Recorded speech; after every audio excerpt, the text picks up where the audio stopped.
शिव खेरा यांच्या यश तुमच्या हातात या पुस्तकाची समरी आपण ऐकूया. भाग 3.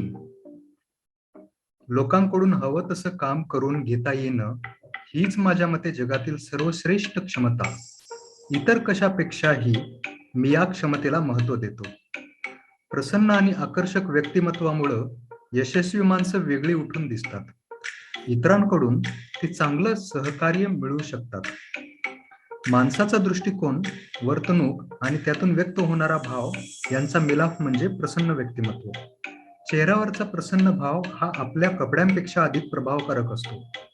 आपल्या व्यक्तिमत्वाला पैलू पाडणं हे बोटांना पॉलिश करणं किंवा आपलं बाह्य रंगरूप फुलवणं यांसारख्या गोष्टींपेक्षा अधिक कष्टाचं आणि चिकाटीचं असतं. व्यक्तिमत्वातील दोष झाकण्यासाठी अंगीकारलेल्या खोट्या आकर्षक लकबी आणि तोंड देखले हास्य यांचा काही काळ उपयोग होईलही, परंतु लवकरच त्यातला खोटेपणा, पोकळपणा उघडकीला येईल. माणसाला चारित्र्य हवंच, कारण चारित्र्यहीन व्यक्तिमत्व, नीतिशून्य बुद्धिमत्ता यांच्या सहवासातून, संबंधातून आयुष्य दुःखी होते. आयुष्यात यशस्वी राहायचं असेल तर त्याला व्यक्तिमत्व आणि चारित्र्य दोन्हींची जोड हवी. सर्वांशी नम्रतेने वागा, परंतु थोड्याच लोकांशी जवळीक करा. या थोड्यांना विश्वासात घेण्यापूर्वी त्यांना चांगले पारखून घ्या. खरी मैत्री हे सावकाश वाढणारं रोपटं आहे आणि मैत्री हे संबोधन सार्थ करण्यापूर्वी त्याने प्रतिकूल परिस्थितीचे धक्के सहन केले पाहिजेत. बेंजामिन फ्रँकलिननं म्हटलंय, तुम्ही जेव्हा इतरांशी चांगलं वागत असता तेव्हा तुम्ही स्वतःशी उत्तम वागत असता. जीवन एक बुमरँग आहे. आयुष्यात तुमच्या उत्कर्षाच्या काळात लोकांशी आदराने वागा, कारण तुमच्या पडत्या काळात ते तुम्हाला पुन्हा भेटणार असतात. चांगुलपणा नेहमी तुमच्याकडे परत येत असतो, हा निसर्गाचा नियमच आहे. फलाची, परतफेडीची अपेक्षा धरून काही सत्कृत्य करण्याची गरज नसते. चांगुलपणाची भरपाई आपोआप नैसर्गिकरित्याच होत असते. सामान्यपणे आपल्याला जग जसं आहे तसं दिसत नाही, तर आपण जसे आहोत तसं दिसतं. बहुतेक वेळा इतर लोकांची वागणूक ही आपल्या वागणुकीची प्रतिक्रिया असते. अहंकार निसर्गाच्या नियमानुसार डोकं रिकामं राहू शकत नाही, म्हणून डोकं रिकामं असेल तर ते अहंकाराने भरलं जातं. अहंकार आणि अभिमान यातील फरक. नम्रपणे कामाची परिपूर्ती केल्याने जी आनंदाची भावना निर्माण होते ती भावना म्हणजे अभिमान. अहंकाराने डोकं जड होतं तर अभिमानाने हृदय भारावतं. जड डोक्यामुळे डोकेदुखी निर्माण होते, तर भारावलेल्या हृदयामुळे माणूस विनयशील होतो. माणसाचं कर्तृत्व लहान मोठं केवढंही असो, डोक्यात हवा जाता कामा नये. अभिमान अवश्य असावा, पण अहंकार नसावा. चांगला श्रोता बनण्यासाठी प्रश्न विचारा, त्यातून तुम्हाला संबंधित विषयात रस आहे हे समजतं. मध्येच अडवू नका. लक्ष द्या, चित्त एकाग्र करा, मन भरकटू देऊ नका. उत्साही असणे ही सवय आहे, म्हणून ती सरावाने आत्मसात करता येते. जेव्हा माणूस क्षमा करण्याचे नाकारतो तेव्हा काही उपयुक्त दरवाजे तो स्वतःसाठी बंद करत असतो. आपण जेव्हा मनात द्वेषभाव ठेवतो आणि रागाला थारा देतो तेव्हा सर्वात अधिक त्रास आपल्या स्वतःलाच होत असतो. मनामध्ये आकस धरू नका. आयुष्य फार छोटं आहे. द्वेषभाव ठेवणं व्यर्थ आहे. तुम्ही मला एकदा फसवलं, तुमचा धिक्कार असो. तुम्ही मला दुसऱ्यांदा फसवलं, माझा धिक्कार असो. प्रामाणिकपणाचा अर्थ खरं आणि अकृत्रिम असणं, खोटं किंवा बनावट नसणं. भरवशाच्या अशी स्वतःची ओळख बनवा किंवा तुमच्याबद्दल विश्वासार्हता निर्माण करा. घरी, कामाच्या ठिकाणी किंवा समाजात कोठेही चांगले संबंध जुळून येतात ते प्रामाणिकपणा सचोटीच्या पायावर. वचन न पाळणं म्हणजे अप्रामाणिकपणाच असतो. मोकळेपणाने, विश्वासाने आणि स्पष्टपणे वागण्याची प्रेरणा प्रामाणिकपणामुळेच मिळते. अशा वागण्यातून स्वाभिमान आणि इतरांबद्दल आदर व्यक्त होतो. प्रामाणिक वाटण्यापेक्षा प्रामाणिक असणं महत्त्वाचं असतं. जिंकण्यासाठी किंवा पुढे जाण्यासाठी आपल्या प्रामाणिकपणाशी तडजोड तडजोड तडजोड करणं कितपत योग्य आहे? सोयीस्कररित्या कमी कष्टाच्या पण अनुचित मार्गाचा अवलंब करावा का? अप्रामाणिकपणा करून मिळालेल्या यशाचा आनंद माणसाला मिळेल का? निव्वळ यश प्राप्तीपेक्षा चांगला माणूस असणं अधिक महत्वाचं असतं.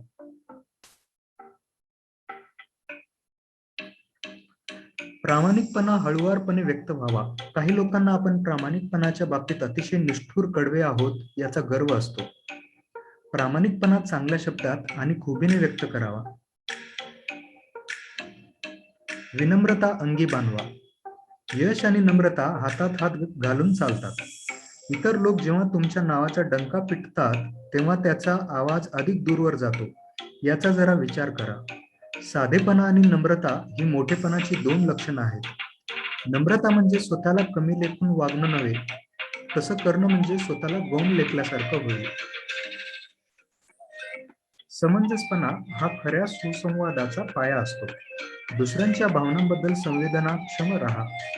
दुसऱ्या माणसाच्या भावना न दुखावता आपल्याला जे सांगायचंय ते सांगण्याची क्षमता म्हणजेच धोरणीपणा.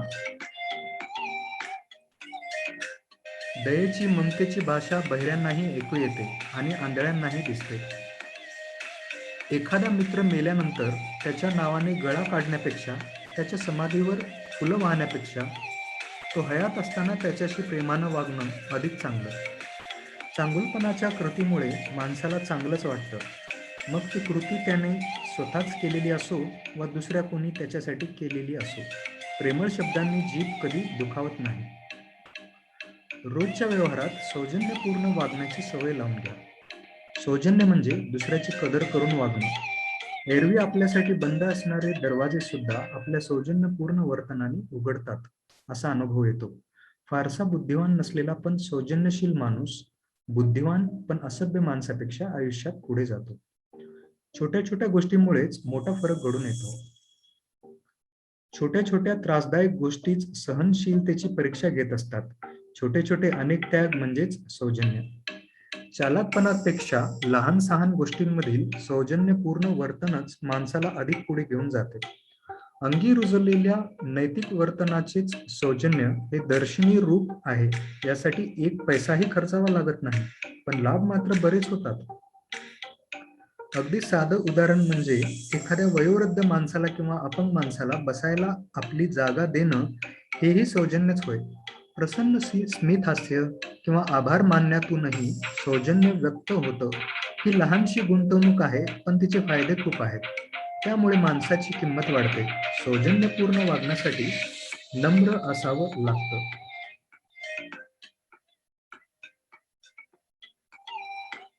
जिथे जिथे शक्य असेल तिथे तिथे सभ्यतेचं सौजन्याचं बी पेरा.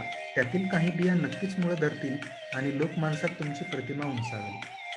शिष्टाचार आणि सभ्यता हातात हात घालून चालतात. इतरांचा विचार करण्याची वृत्ती आणि शिष्टाचारांचे पालन यामुळे घरगुती प्रेमाचं आणि आपलेपणाचं वातावरण निर्माण होतं. उद्धट वागणुकीपेक्षा नम्र आणि सभ्य वागणुकीमुळे स्वतःला समाधान लाभते. शिवाय त्याचे इतरही अनेक फायदे असतात. उद्धट माणसं सर्वांनाच नकोशी वाटतात. सभ्य वागण्याचं शिक्षण लहानपणापासूनच द्यायला हवं. तरच मुलं मोठेपणी समंजस आणि सौजन्यशील होतात. सभ्यता एकदा अंगी बांधली म्हणजे ती आयुष्यभर टिकते. कृपा करून, आभारी आहे आणि मला माफ करा यासारखी वाक्ये क्षुल्लक आणि कमी महत्वाची वाटतील, पण ती आपल्याला प्रगतीपथावर खूप पुढे नेत असतात. शक्य होईल तिथे शिष्टाचारांचे पालन करावे. सुरुवातीला थोडे अवघड वाटते, पण शिष्टाचार नेहमी हितकारकच ठरतात.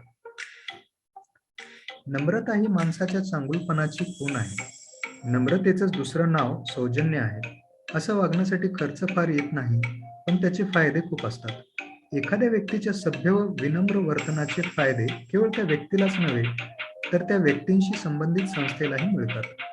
एखादा माणूस विनोद सांगत असताना दुसरा माणूस मध्येच विनोदाचा भाग सांगून स्वतःकडे लक्ष वेधून घेतो आणि सगळ्याच हसून झाल्यावर तो विनोद कुठे वाचला ते सांगतो. यातून तो मोठा माहितगार आहे असं त्यातून सिद्ध झालं तरी त्यातून त्याची क्षुद्र वृत्ती दिसते. तसेच त्याच्या ठायी असणारा शिष्टाचारांचा अभावही दिसून येतो. सौजन्य आणि शिष्टाचार अंगी नसल्यामुळे अनेक अतिहुशार आणि बुद्धिमान व्यक्तींना यश हुलकावणी देते आणि त्यांचे आयुष्य बर्बाद होते. अशी असंख्य उदाहरणं आहेत. नम्रता आणि सभ्यता ही सुसंस्कृतपणाची लक्षणं आहेत. सर्वांशी आदराने आणि सन्मानाने वागा. स्वतः खूप हसा आणि इतरांना हसवा. तुमच्यात विनोद बुद्धी असेल तर स्वतःच्या वैगुण्यावरही हसण्याची क्षमता तुमच्यामध्ये येईल. विनोदी माणूस सर्वांना आवडतो आणि हवा हवासा वाटतो. काही लोकांना विनोदाचं वावडं असतं. विनोदाकडे पाठ फिरून ते जगतात. हे काय जगणं म्हणायचं? स्वतःवरही विनोद करून हसायला शिका, कारण असा विनोद कुणालाच दुखवत नाही. आघातातून पुन्हा उठण्याचं बळ विनोदातून मिळतं. हसणं हे नैसर्गिक वेदशामक औषध आहे. विनोदाने परिस्थितीत बदल करता येत नाही, परंतु त्याने वेदनेची तीव्रता कमी व्हायला मदत होते. शरीरापेक्षा मनाची शक्ती मोठी असते असं कझिन्सना वाटतं आणि त्यांनी ते सिद्ध करून दाखवायचं ठरवलं. त्यांच्या मनात आले की नकारात्मक किंवा वाईट विचारांनी जर शरीराचं नुकसान करणारी रसायनं निर्माण होत असतील तर याच्या उलटही होत असलं पाहिजे. आनंद आणि हसणं यांसारख्या सकारात्मक भावनांमुळे आपल्या शरीरात आरोग्यकारक रसायनं निर्माण होऊ शकतील. हॉस्पिटल सोडून ते एका हॉटेलात राहायला गेले. तिथं त्यांनी विनोदी चित्रपट पाहण्याचा सपाटा लावला आणि आश्चर्य म्हणजे हसण्यातून स्वतःला बरं केलं. अर्थात डॉक्टरी औषधोपचार महत्वाचे असतातच, परंतु आजारी माणसाची जगण्याची इच्छा सुद्धा तेवढीच महत्वाची असते. विनोदी वृत्ती जीवनरक्षक ठरू शकते. शिवाय तिच्यामुळे आयुष्यातील प्रतिकूल परिस्थिती हाताळणं सोपं जातं. दुसऱ्यांना टोचून बोलू नका आणि कमी लेखू नका. शारीरिक इजा लवकर विसरली जाते, परंतु अपमानाचा विसर लवकर पडत नाही. जेव्हा कोणी शरमेने लाल होतो, जेव्हा कोणाचं मन दुखावलं जातं, जेव्हा एखाद्या पवित्र गोष्टीची विटंबना होते, तेव्हा एखाद्याचं वैगुण्य हा चेष्टेचा विषय बनतो. जेव्हा विनोद निर्माण करण्यासाठी वेडेवाकडे चाळे केले जातात, जेव्हा लहान मुलाला रडवलं जातं किंवा सर्वांनाच हास्यात मोकळेपणाने सहभागी होता येत नाही, तेव्हा तो घाणेरडा विनोद समजावा, असं क्लिफ थॉमस म्हणतात. दुसऱ्याला त्रास देण्यात आनंद वाटणाऱ्या विकृत माणसाला जोपर्यंत दुसऱ्याला त्रास होतो तोपर्यंत सर्व गोष्टीत मजा वाटत असते. केवळ मजा म्हणून बेडकांना दगड मारणारी मुलं आपण नेहमीच पाहतो. मुलांच्या दृष्टीनं ती गंमत असते, पण तो बेडकाचा मृत्यू असतो. बेडकाच्या दृष्टीने ती मजा नसते. तुम्ही दुसऱ्याबरोबर हसता का दुसऱ्याला हसता यावरून तो विनोद चांगला का वाईट आहे हे ठरत असतं. उपरोधिक टोचून बोलण्यामुळे माणसं दुरावतात, म्हणून विनोद हा हलका फुलका कुणाला न खुपेलसा करावा, म्हणजे कोणी दुखावण्याचा त्यात संभव राहणार नाही.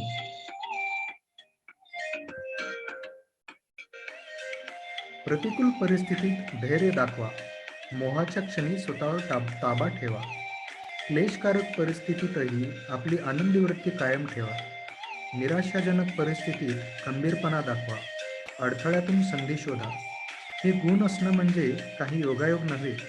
सतत आणि दृढपणे केलेल्या मानसिक आणि शारीरिक सरावाने हे गुण अंगी रुजतात. आपण जसं वागण्याचा नेहमी सराव करतो, मग ते चांगलं असो किंवा वाईट असो, तसंच आपण कसोटीच्या प्रसंगात वागतो.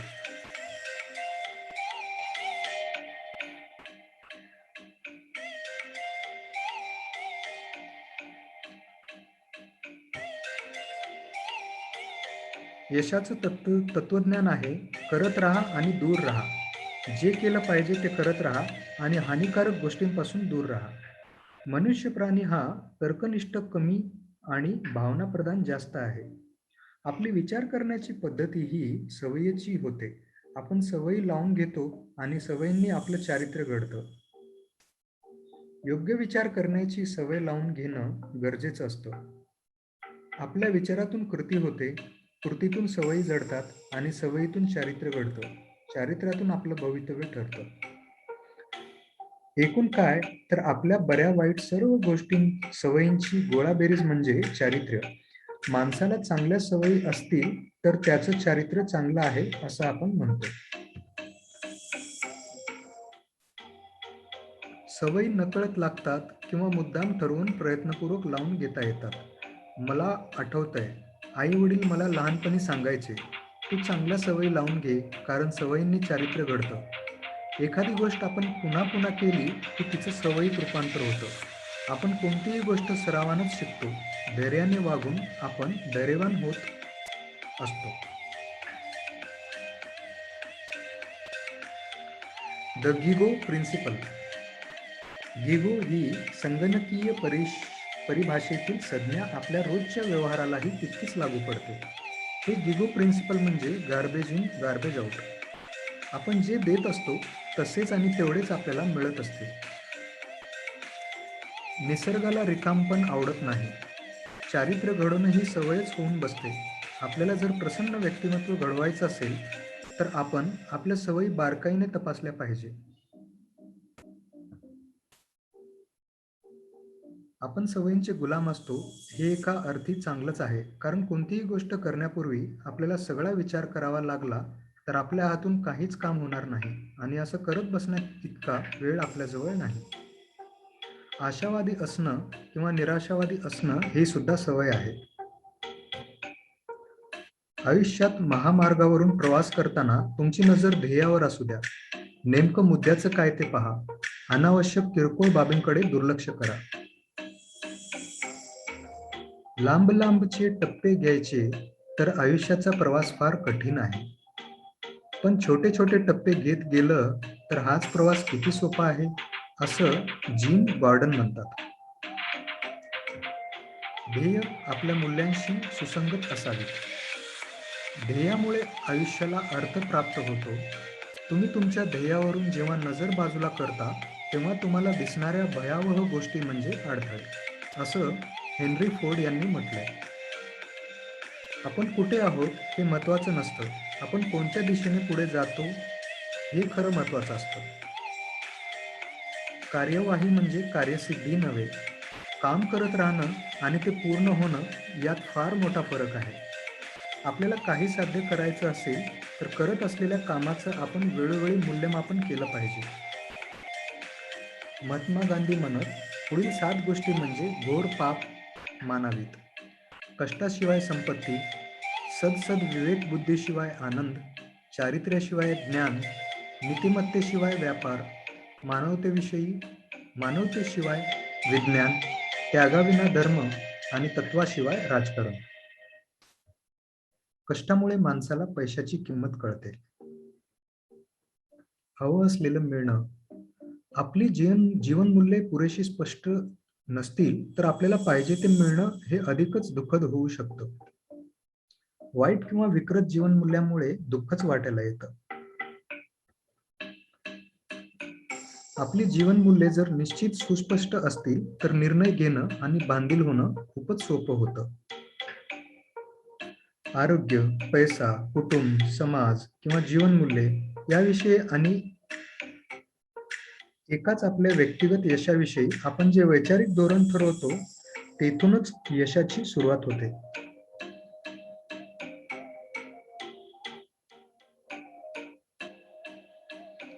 जगण्याचा उद्देश. दररोज आपण स्वतःला एक प्रश्न विचारला पाहिजे. मी माझ्या जीवनाच्या उद्दिष्टपूर्तीकडे योग्य दिशेने जात आहे का? हे जगण्यासाठी मी अधिक चांगलं बनवत आहे का? याचं उत्तर नाही असं असेल तर आपण आयुष्यातील एक एक दिवस वाया घालवत आहोत असं समजा. आपण आयुष्याला जेवढं देऊ तेवढंच आपल्याला परत मिळतं हे लक्षात ठेवा. उद्देश आणि मूल्ये स्पष्ट झाली की स्वतःचा फायदा आणि सामाजिक जबाबदाऱ्या यांचा संघर्ष होण्याऐवजी यांच्यात एक नैतिक संतुलन निर्माण होतं. यातूनच आपण अल्पकालीन फायद्यासाठी चुकीचे निर्णय घेण्याऐवजी दीर्घकालीन हितासाठी योग्य निर्णय घेऊ लागतो. शहाणपणामुळे आणि परिपक्वतेमुळे महत्त्वाच्या व गुंतागुंतीच्या मुद्द्यासंदर्भात समज वाढते. आयुष्य अनंत आहे असे समजून अगदी सखोल सविस्तर अभ्यास करा आणि हाच दिवस अखेरचा आहे असे समजून भरभरून जीवन जगा, असं महात्मा गांधी यांनी म्हटलं. इतरांना मदत केल्याशिवाय आपण स्वतःला मदत करू शकत नाही. इतरांना समृद्ध केल्याशिवाय आयुष्य समृद्ध होऊ शकत नाही, इतरांची भरभराट केल्याशिवाय आपली स्वतःची भरभराट होत नाही, असं जेनेट कोल स्पेलमन कॉलेज यांनी म्हटलं. दररोज आपण स्वतःला एक प्रश्न विचारला पाहिजे, मी माझ्या जीवनाच्या उद्दिष्ट पूर्तीकडे योग्य दिशेने जात आहे का?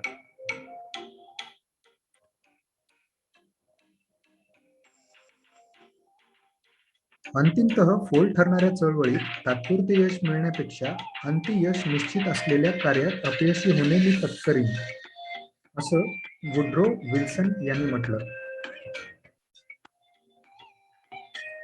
ऑलिम्पिकमध्ये भाग घ्यायला मिळणं ही आयुष्यभरातील एक मोलाची संधी असते. अशाच एका ऑलिम्पिकमध्ये शिडाच्या बोटीच्या शर्यतीत लॉरेन्स लेमीनं भाग घेतला होता. तो आपली बोट पुढे न्यायच्या प्रयत्नात होता. एवढ्यात एका स्पर्धकाची बोट उलटली. तो जीव वाचवण्यासाठी कलंडलेली बोट सरळ करण्याचा कसून प्रयत्न करत होता. शर्यत सुरूच होती. लॉरेन्सनं ते पाहिलं आणि त्या बुडणाऱ्या प्रतिस्पर्ध्याला वाचवण्यासाठी धाव घेतली. शर्यत सोडून आपली बोट त्याने त्या दुर्दैवी स्पर्धकाच्या दिशेने हाकारली. सारं जग ही गोष्ट पाहत होतं. स्पर्धा जिंकण्याच्या आकांक्षेपेक्षा त्याने दुसऱ्याच्या सुरक्षिततेला प्राधान्य दिलं.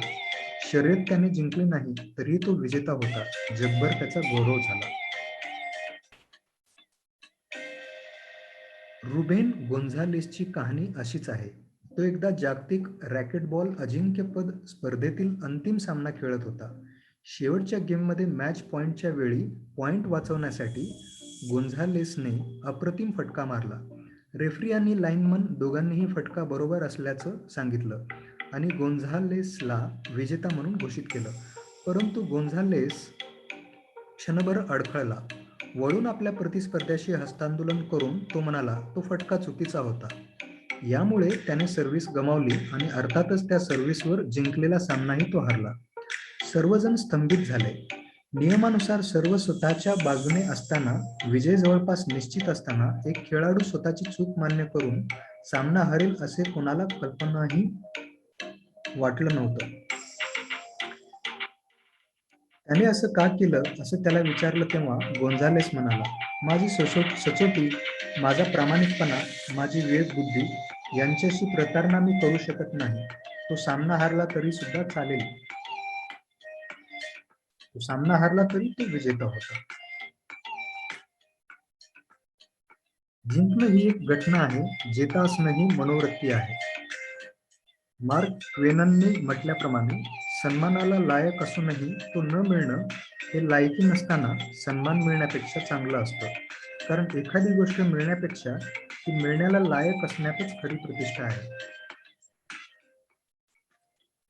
आपण काहीही गैर केलं तरी ते उघडकीला येणार नाही हे माहीत असताना एखादा माणूस कसा वागेल यावरून त्याच्या चरित्र्याची खरी कल्पना येते. आपल्या हातात फक्त आजचाच दिवस आहे या धारणेने सफल व यशस्वी लोक रोजच्या रोज मोठ्या उत्साहाने आणि झपाट्याने आपापली कामे करत असतात. जीवनाचा आनंद पुरेपूर लुटत असतात. कारण यापैकीच एक दिवस शेवटचा दिवस असणार आहे आणि तो कोणता दिवस हे आपल्याला माहीत नाही हे ते जाणून असतात. असे लोक जेव्हा हे जग सोडून जातात तेव्हा ते एखाद्या विजेत्यासारखे जातात.